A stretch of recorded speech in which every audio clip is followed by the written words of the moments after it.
हाय friends, नमस्कार, जय Jagannath. Welcome to my new blogs.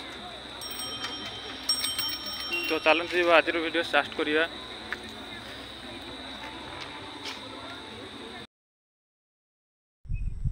तो आज आम आसीचु देवसागर बुलायापाई। तो आपण मैंने भी आसतु देवसागर बुलायापाई, बहुत भल जगह। तो देखु केमी इनसाइड व्यू देखु। छोट ट्रेन जाऊँगी, एथिरे समस्ते बसी पारिबे।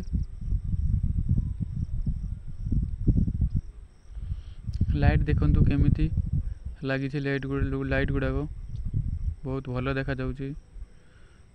आपण मैंने भी फैमिली सहित बुलायापाई आसतु देवसागर, बहुत भल जगह।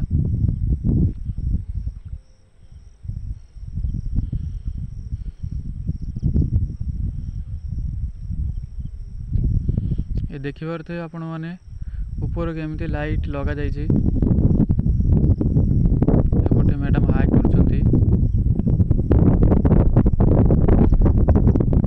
सेपटे पिला मानक खेलिया पई रहिछि। एपटे देखंतु स्टार लाइट, बहुत मजा लागुछि।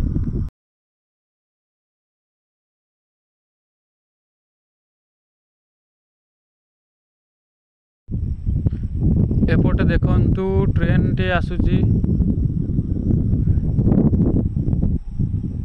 तो आपण माने एथिरे बसिया चाहते 50 टଙ୍କା टिकट टे लागिवो।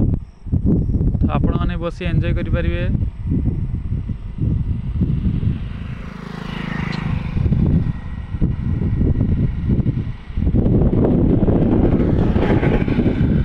तो एपटे देखंतु देवसागर लेखा अछि। तो वीडियो भल लगी तो निश्चित भाव कमेंट जणाइबे।